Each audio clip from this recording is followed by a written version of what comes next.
So that Right. is about 25 receivers off the board now, and Aaron Jones led off round five. What do we got right now? We got two running backs, two receivers. You can see how the receivers are starting to dry up. Like so I would have liked if I got Gotcha. better, fell better to me, and I had three receivers. Now we're looking at grabbing Joe Mixon or J.K. Dobbins or Miles Sanders or Damian Pearson. There's Madison. Yeah, Madison just went. He wasn't even on the board, but he's climbing after the Dalvin Cook thing. So Right. I see Madison as in any kind of PPR as like a third round back kind of guy. So that's not probably not a horrible oh, look pick. at this. Happy day. We got my stack. Justin Fields stack. Yep. Mike Williams and Brandon Ayuk went after Madison right before Justin Fields. So go back. Continue on Madison? I see him as he is a hugely volume dependent running back that will not give you much in the passing game. So I see him as a number two running back, the kind of guy that you would get in a traditional casual league in like the third round, probably late third round. So do you think it was good value to get him in the fifth? He was 50th overall in this draft. But Yeah, I think at this spot, unless something happens where he either gets hurt or gets just beat out for playing time, then he's probably going to return value in the fifth round. yeah, I think so. Hawkinson just went. Christian Kirk went. So you look at the receivers. Like, wouldn't you rather have like Mixon, Sanders, Pierce? They're all starting running backs, or it's like Tyler Lockett, Jackson, and Smith-Njigba. Who knows what passing work Michael Smith Pittman's going to get with the new rookie quarterback? It's not known for accuracy. George Kittle's available, and Joe Mixon just went at 5'10", which there's a lot of theories that he might be this year's Josh Jacobs. Now, I Jacobs was is kind of going hoping we'd end up something. with him, but yeah. Oh, I was definitely hoping. But we are still 8 picks away. Miles Sanders just went off the board, and we are now approaching the end of round five.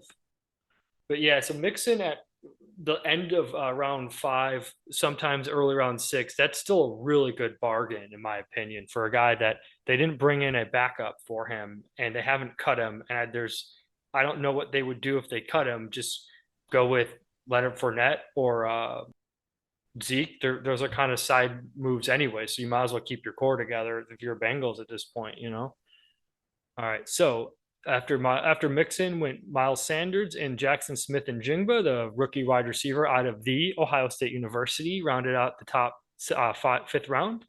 And then his teammate in Seattle, Tyler Lockett, went round six. So I believe there's a lot of faith in Geno Smith being able to carry three wide receivers this year, right? Yeah.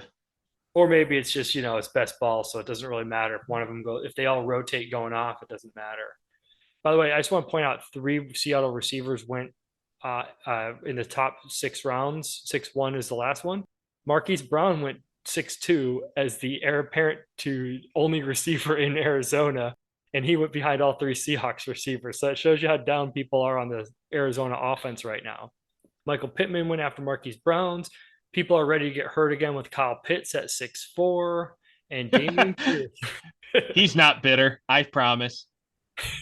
I might have had him in our keeper league. It was brutal. And I still made the finals despite him. Usually he torpedoed most seasons, but Pierce went, and then Kittle, Deontay Johnson went one spot before me, which sucks because that's who I would have loved to get. So on the clock now. I'm kind of feeling Dallas Goedert here. We could do that. Yeah. I like Treylon Burks unless a veteran wide receiver comes in there, but that's more of an upside You pick. know what? Let's go with Burks. I think I can get good value in tight ends late this year, to be honest.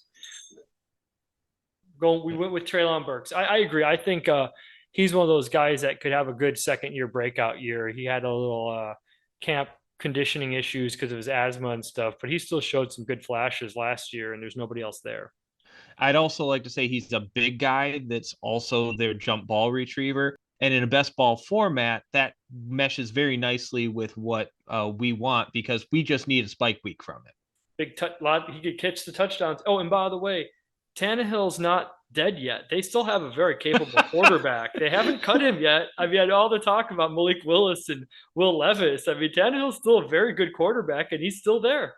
And so is Derrick Henry. They could still be fine. And I don't know who the I've number heard two is. some not good stuff about Will Levis.